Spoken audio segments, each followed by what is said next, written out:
আসমা বিনত আবু বকর রাদিয়াল্লাহু আনহু থেকে বর্ণিত, তিনি বলেন, আমি একবার নবী সাল্লাল্লাহু আলহি ওয়াসাল্লামের স্ত্রী আয়েশা রাদিয়াল্লাহু আনহার কাছে এলাম।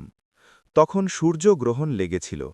দেখলাম সব মানুষ দাঁড়িয়ে সালাত আদায় করছেন এবং আয়েশা রাদিয়াল্লাহু আনহাও দাঁড়িয়ে সালাত আদায় করছেন। আমি জিজ্ঞাসা করলাম, লোকদের কি হয়েছে? তিনি তার হাত দিয়ে আকাশের দিকে ইঙ্গিত করে বললেন, সুবহান আল্লাহ। আমি বললাম, এটা কি কোনো আলামত? তিনি ইশারা করে বললেন, হাঁ। এরপর আমিও সালাতে দাঁড়িয়ে গেলাম। এমনকি আমাকে সংজ্ঞাহীনতায় আচ্ছন্ন করে ফেলল এবং আমি আমার মাথায় পানি দিতে লাগলাম। তারপর রসূলুল্লাহ সাল্লাল্লাহু আলহি ওয়াসাল্লাম মুসল্লিদের দিকে ফিরে আল্লাহর প্রশংসা ও মহিমা বর্ণনা করে বললেন, যেসব জিনিস আমি ইতিপূর্বে দেখিনি সেসব আমার এই স্থানে আমি দেখতে পেয়েছি, এমনকি জান্নাত এবং জাহান্নামও।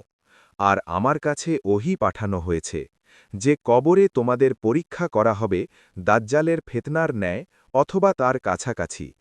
বর্ণনাকারী বলেন, আসমা রাদিয়াল্লাহু আনহা কোনটি বলেছিলেন আমি জানি না।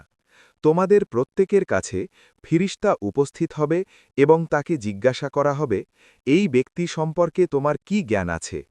তারপর মুমিন বা মুকিন ব্যক্তি বলবে, আসমা মুমিন বলেছিলেন না মুকিন, তা আমি জানি না। ইনি মোহাম্মদুর রাসূলুল্লাহ সাল্লাল্লাহু আলহি ওয়াসাল্লাম। তিনি আমাদের কাছে মোজেজা ও হিদায়ত নিয়ে এসেছিলেন।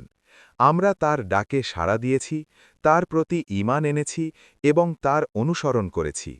তারপর তাকে বলা হবে, নিশ্চিন্তে ঘুমাও।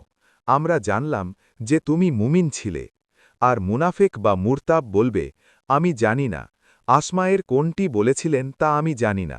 লোকজনকে এর সম্পর্কে কিছু একটা বলতে শুনেছি আর আমিও তাই বলেছি।